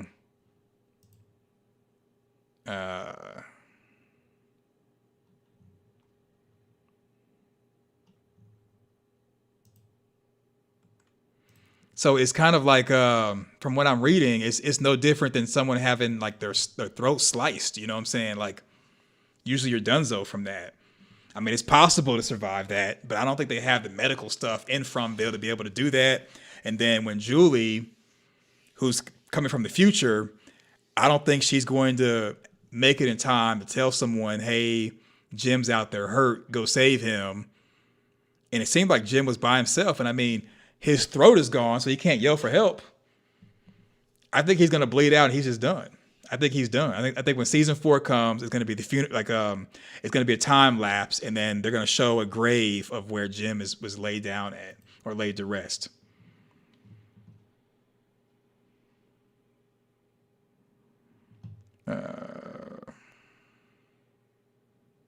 So Timu says original Jade and Tabitha did not get away with not doing the ritual since they were unalived. Could be.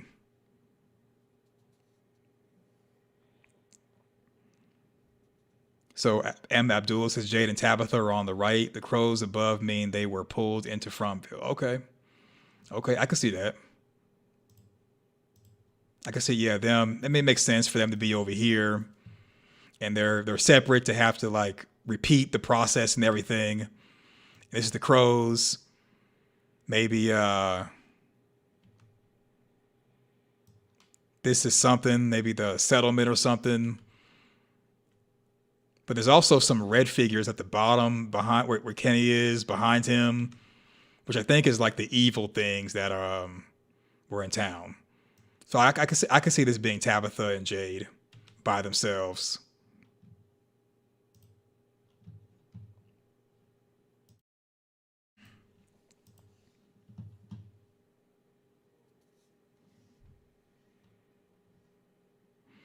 So Timu says, I think Julie will find a way to prevent the death, but I think it would be lame.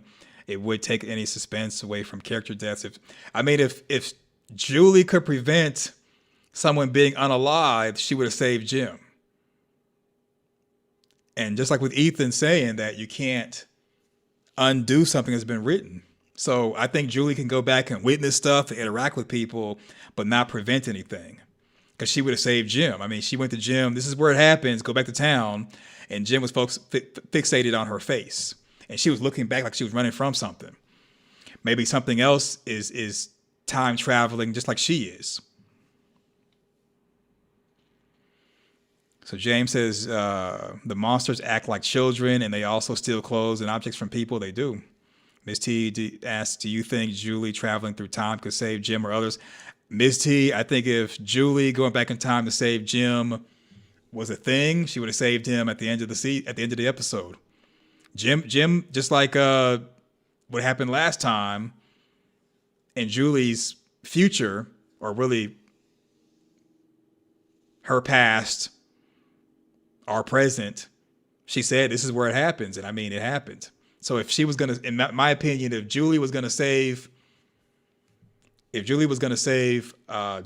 he would have been saved. Dude's throat is gone. His throat is gone. I think Jim is gone, y'all.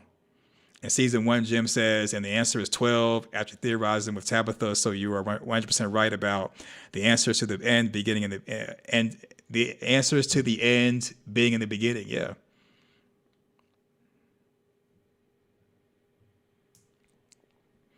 James says they could be playing dress up, which is why they showed Julie and Elgin do, and they reference dress up multiple times in the show. Yeah, I mean, the creatures do play dress up.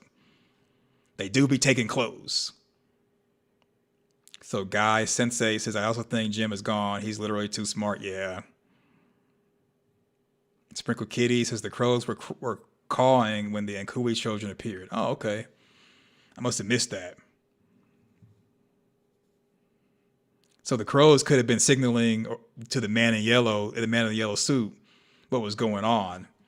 And that's why he appeared like that, because it seemed like he teleported. I believe the man in the yellow suit can also story walk just like Julie.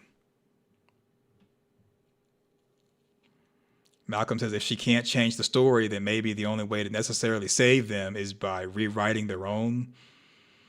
I mean, possibly, but how? Because we've been seeing cause and effect together at the same time with time travel. And then like Julie came to try to save Jim. Jim was more focused on her face than his face and neck.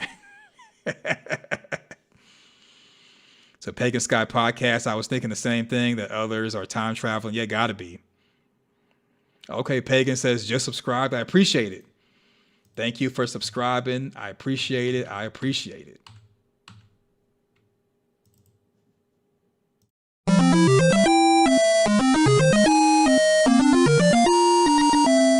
New subscriber in the house. So Jonesy chats wrestling. Do you think the man in yellow will also be with some people other than the monsters? I think if he was with some other people, they would have showed up with him.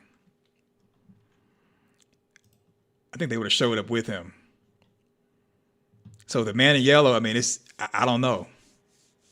I think that he's just kind of like solo dolo doing his own thing. But I wouldn't be surprised if he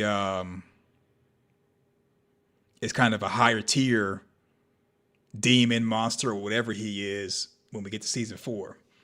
What's going on? Pagan Sky Podcast. Thank you for your donation.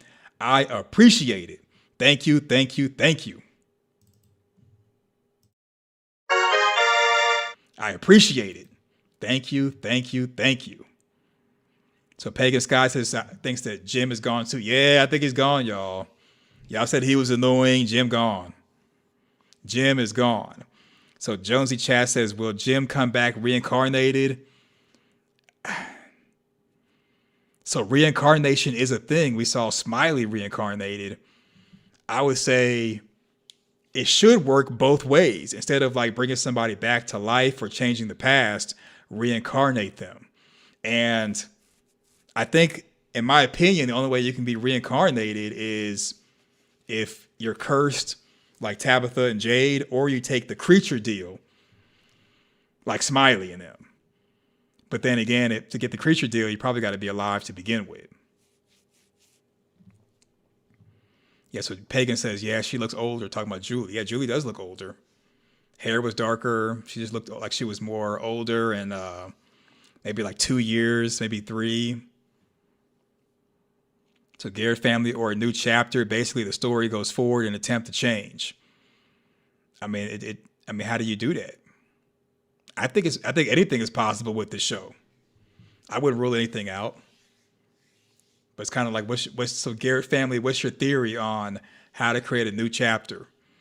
How to go for how did the story go forward and attempt to change it? Because Ethan said in the diner, you can't go back to a part of the story and change it because it's already been written. And we've already seen Julie, when she does interact with the past, we see the problem and solution at the same time. And she failed to keep Jim safe or to keep Jim from being attacked by the man in the yellow suit. So it's like, how do we do that? I think I'm still hanging my hat on Julie's going to be the one to kind of give them hope, talking about the ghoulish children, and maybe learn information the same way that Tabitha touched Victor or went into the root cellar and experienced what happened to Miranda. I think Julie's going to be able to see and interact with the past and gain information on what to do as far as the future.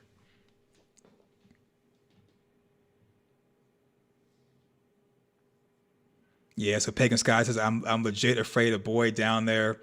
Yeah, I mean, I think season 4 is going to start off with Boyd being captured, and that latch is going to close down. They're not going to be able to open it, and no one's going to be able to save Boyd.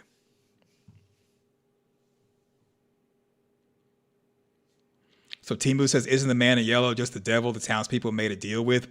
I was thinking that at one point, but just seeing the kimono woman on her knees offering up that pod in the middle like that with the creatures, I'm thinking that maybe the kimono's the woman's the one they made the deal with, because the kimono woman was wheeling and dealing. She was offering Boyd a chance to go home, and so this is what I'm thinking. I'm thinking that Fromville was created maybe like from the Boy in White to trap the creatures and evil in the area to prevent them from harming the rest of the universe.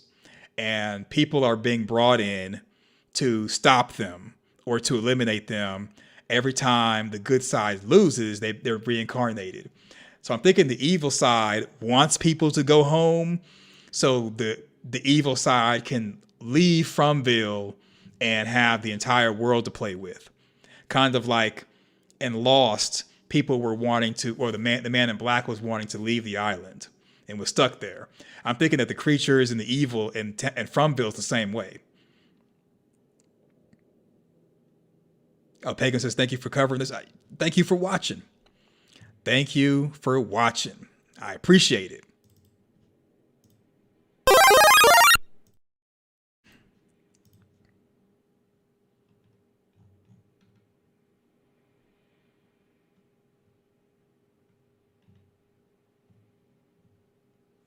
So Garrett family says, I think you write a new story by building the radio tower or exploring more of the space.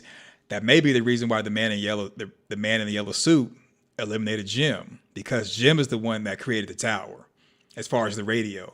I'm sure Jade could probably figure out how to do it, but I'm thinking that's the reason why Jim was eliminated, to prevent them from doing stuff like that that the entity doesn't want them to do.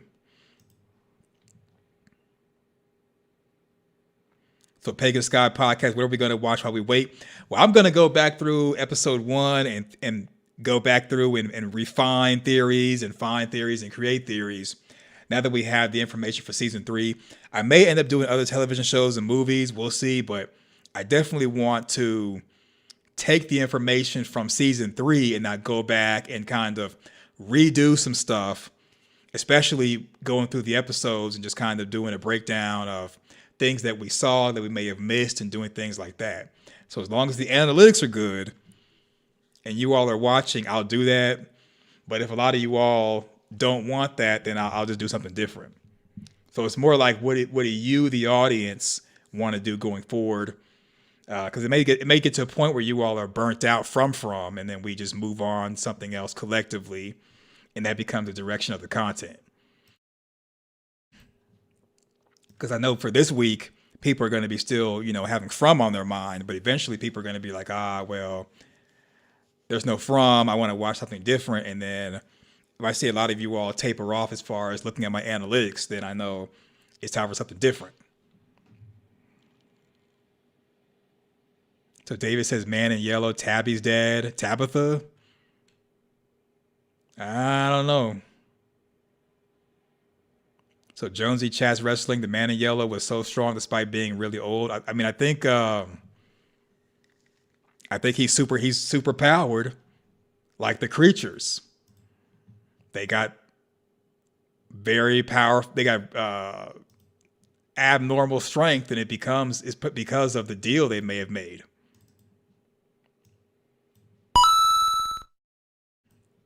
I think it's because of the deal. The deal.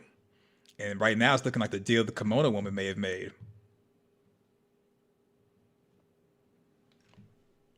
Yeah, Gary family says the yellow man is penalty or equalizer. Yeah, I agree.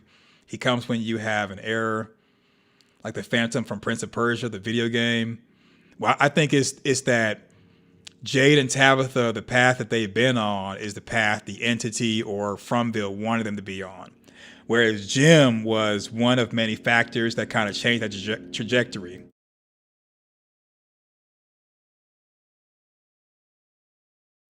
So 3 things that I don't believe that previous cycles had, that this cycle has as far as Tabitha and Jade is, you got Victor, who was a lone survivor for 40 years. He's given information. Then you got Jim, who solved the thing about the music notes and came up with the radio tower. And the last but not least will be Julie with story walking.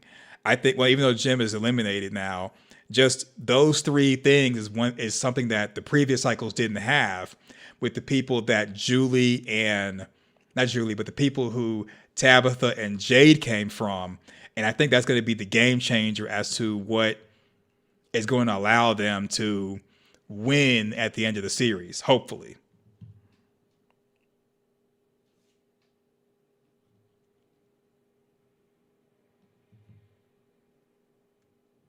So Pagan says Sarah was the hero of the day.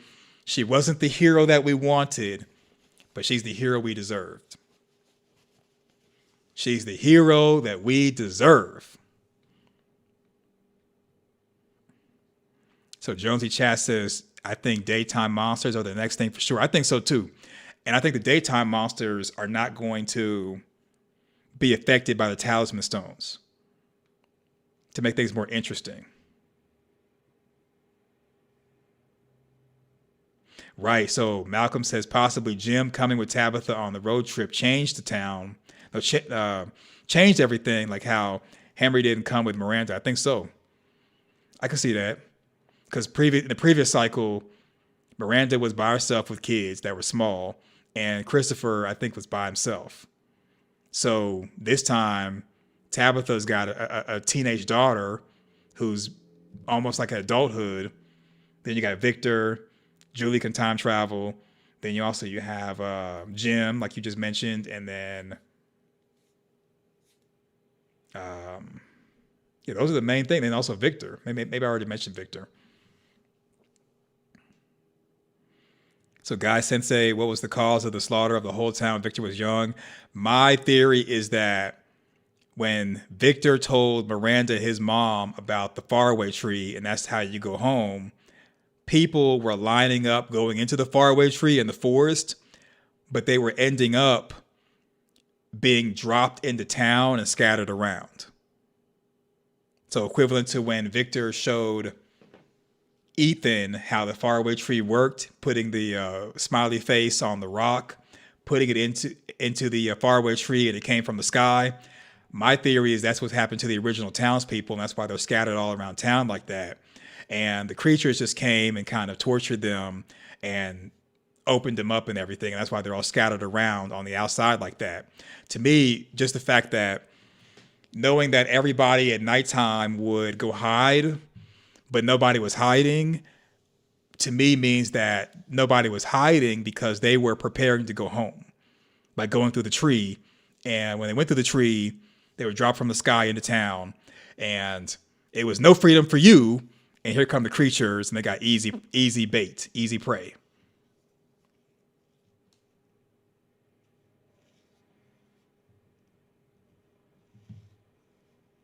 Right. So Henry was the hero because without him talking to Jim, Jim would not have gotten on Tabby's side and helped Jade figure out the musical notes. I agree. That's to me, that's the reason why the boy in white pushed Tabitha out of the lighthouse for her to go to Maine, get with Henry, and both of them be brought back in the Fromville for Henry to talk to not just Victor, but also Jim. And like the boy in white said, this is the only way. So Josiah says, dropped out of the sky is crazy. Yeah, it is. But I mean, to me, that's the only way that you could do that, to where it's nighttime. People are used to hiding before it gets dark. They abandon their hiding places and they're just out there on the open on the street. Gotta be they were going through the faraway tree like Dale did on, I think, episode 5 or 6. Dale was like, deuces, I'm going home, and then he ends up in the pool, in the side of the pool. I'm thinking the original townspeople were the same way. They heard about the tree from Victor. They were like, I'm going through the tree. They went through it. Boom. All dropped from the sky. All dropped from the sky. All dropped from the sky. Yeah.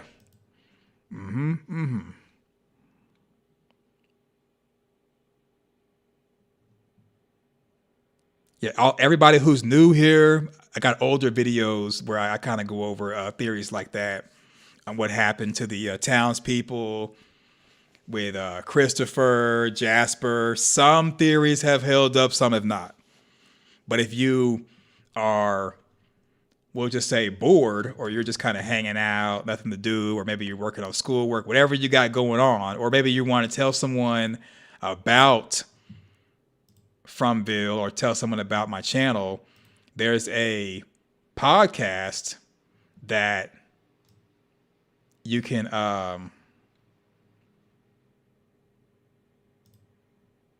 give, I mean, not a podcast, but a playlist. What is a podcast, but it's more of a playlist that you can give them, and it has all my content that I've done so far on Fromville that's public,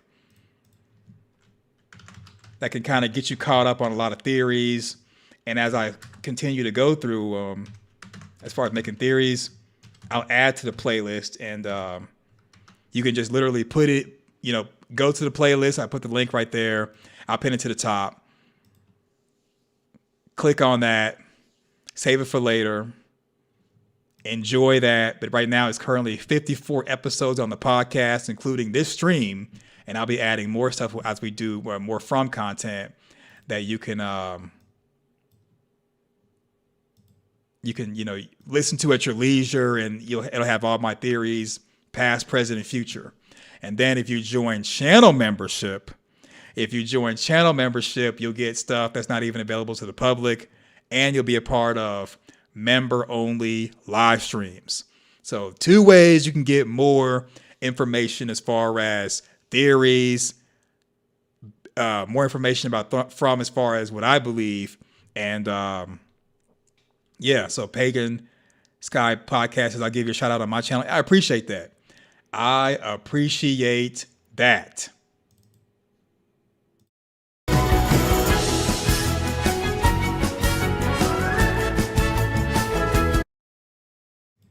Yeah, I appreciate that. Okay, yeah. The podcast has all old and new videos. So definitely check that out, please, and thank you. I appreciate it. So I've held you hostage for 2 hours, 30 minutes. Normally, on like Monday or Tuesday, we would do the preview for next episode. There is no more next episode. I'm going to be possibly doing a panel tomorrow or Wednesday, maybe both, probably just tomorrow, where I'm going to be part of a roundtable talking about From. It's going to be on Scarlett's channel, Scarlett and Dana. I'll put the information on my community tab if I do it tomorrow and or Wednesday. No promises, because I mean, I kind of have gone over a lot of the stuff for episode 10 right here. I don't know if I have any more new information to contribute, but if I do go over there and I'm a part of the roundtable, I'll add it to the community tab. And if I do that, I'll try to remember to do an after stream, maybe for members only. Okay, maybe for members only. So right now I currently have 65 people here, 52 likes. I appreciate it. Thank you for everybody who came out. Thank you for everybody to getting your thoughts on everything. So yeah, Citrus says looking forward to the panel. Yeah, I'll put it on the community tab. It'll be over on Scarlett's channel or maybe Dana's. It'll be on one of their two channels. I put it on the community tab here if you're not subscribed over there, and it'll be like a roundtable discussion, a panel, just kind of going over different questions, thoughts and everything and all that. So yeah, so Pagan Sky Podcast has that. They will be there. Cool. See you there. See you there. See you there. So what do you think about everything? Let me know in the comment section your thoughts. Thumbs up the video. Share your social media. Subscribe. Click the notification bell. Thanks for watching. Go forth. Do great things, and I'm out. Peace.